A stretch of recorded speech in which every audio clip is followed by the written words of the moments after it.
Hello student, चलिए अब हम इसी टॉपिक को कंटिन्यू करते हैं। किसको? रिकरिंग डिपॉजिट को। अब इसमें जरूरी नहीं जो कल हमने बताया वही क्वेश्चन है, थोड़ा सा इसमें इसकी एप्लीकेशन बेसिक एप्लीकेशन कहते किसी हैं उसी फॉर्मूले से रिलेटेड क्वेश्चन। फॉर्मूले से रिलेटेड मीन्स आपके पास तीन चीज थी, प्रिंसिपल, टाइम और रेट। आपको इंटरेस्ट फाइंड आउट करना था, मैच्योरिटी वैल्यू फाइंड आउट करना था। अब किस तरीके से क्वेश्चन आ सकते हैं कि मैच्योरिटी वैल्यू गिवन हो, प्रिंसिपल गिवन हो, टाइम गिवन हो, रेट पूछ ले। प्रिंसिपल गिवन हो, रेट गिवन हो, मैच्योरिटी वैल्यू गिवन हो, टाइम पूछ ले। टाइम गिवन हो, रेट गिवन हो, मैच्योरिटी वैल्यू गिवन हो तो प्रिंसिपल पूछ ले। तो हमारे पास इस तरह की प्रॉब्लम आती है, यानी कि आपके इस टॉपिक में चार तरह के क्वेश्चन हो गए। एक तो डायरेक्ट आप इंटरेस्ट निकाल लें, मैच्योरिटी वैल्यू निकाल लें, एक। दूसरा आप प्रिंसिपल फाइंड आउट कर रहे हैं, दो। तीसरी प्रॉब्लम आ गई रेट फाइंड आउट करना, और चौथी प्रॉब्लम आ गई आपकी टाइम को फाइंड आउट करना। अब हम एक छोटी सी प्रॉब्लम डिस्कस करते हैं, रेट। चलिए अब हम बात कर लेते हैं, चलो उज्जवल त्यागी जी से बात कर लेते हैं। उज्जवल त्यागी जी के घर से 1000 रुपीज पर मंथ डिपॉजिट कर रहे हैं 12 मंथ के लिए, और उज्जवल त्यागी जी और वंशराज जी बात कर रहे हैं आपस में। अब देखो पढ़ा मैं रहा हूं, वो आपस में बातें कर रहे हैं, चलो जो भी बातें कर रहे हैं पहले। अब उज्जवल त्यागी ने कह दिया मेरे तो पापा को एक साल में 6500 रुपये मिला। अब वंशराज कह रहा है कि 6500 रुपये किस हिसाब से मिले, बैंक ने क्या किस रेट पे दिया। तो उज्जवल कह रहा है 2 मिनट रुक जा, जो सर ने कल फॉर्मूला बताया था ना उसी फॉर्मूले की खोजबीन पे चलते हैं और रेट निकालते हैं। चलो आप भी स्टार्ट कर दीजिए, हम रेट कैसे फाइंड आउट करते हैं। Let we start. तो पहले आई फॉर्मूला लिख लेते हैं, I equal to P into N into bracket start N plus 1 bracket close into R, और पूरे नीचे फोर में 2400। अब आई इक्वल टू कितना कर रहे हैं, वो प्रिंसिपल हमारा 1000 और एन है हमारा 12 मंथ्स, क्योंकि मैंने कल भी बताया था इसमें टाइम मिलेंगे वो मंथ्स मिलेंगे।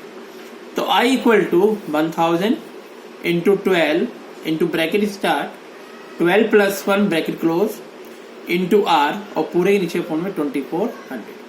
अब 1000 से 2 जीरो से नीचे 2 जीरो कट गई, और 12 से 24 कट के 2, और 2 से 10 कट के 5, तो ये आई आ गया आपका 65R। अब यहां पर हमें कितना मिला था 6500, तो वो होगी हमारी मैच्योरिटी वैल्यू। अब मैच्योरिटी वैल्यू का फॉर्मूला क्या बताया था कल, maturity value equal to N into P plus I. तो चलिए अब इसी फॉर्मूले को आगे चलते हैं। 6500 इक्वल टू 12 इंटू 1000,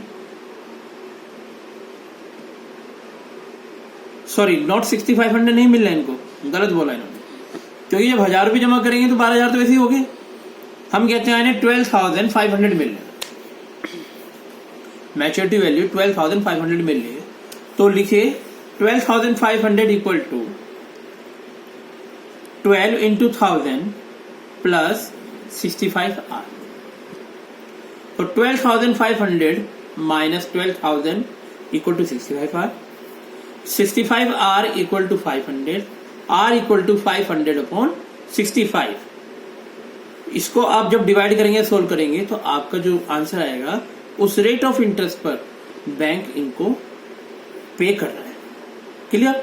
अब इसमें एक प्रॉब्लम आती है टाइम वाले क्वेश्चन की। बेटा टाइम वाले क्वेश्चन हमें करने हैं, लेकिन टाइम वाले क्वेश्चन हम तब करेंगे जो हमारा टॉपिक हो जाएगा क्वाड्रेटिक इक्वेशंस, क्योंकि थोड़ा सा कॉम्प्लिकेशन आ जाता है उसमें क्वेश्चन में, और वो कॉम्प्लिकेशन हम क्वाड्रेटिक फॉर्मूले से ही सोल्व करेंगे। दूसरी बात, कल मैंने मैसेज डाला भी था ग्रुप में कि कितनों को पसंद आई ये वीडियो। फिर रेस्पॉन्स पे इधर से 2 गर्ल्स का जवाब आया, आयुषी का और वृंदा का, और इधर से 2 बॉयज का जवाब आया, एक तो वंश त्यागी का और एक वंश का। बाकी या तो सो रहे हैं या जान के जवाब नहीं देना चाह रहे हैं। बेटे अगर आप लोग रेस्पॉन्स दोगे तो मुझे पता चलेगा कि हाँ आप समझ रहे हैं, तो मैं कुछ और चेंज करने की कोशिश करूंगा। देखो ना तो मेरे पास इस समय घर पे बोर्ड है, ना मेरे पास मार्कर है, ना मेरे पास और अदर इक्विपमेंट है। एक सिंपल से मोबाइल से मेरा बेटा वीडियो बना रहा है, मेरे को सामने बिठा रहा है। तो अब इसमें एक छोटा सा ट्रायल है बेटे, कोशिश कर रहे हैं।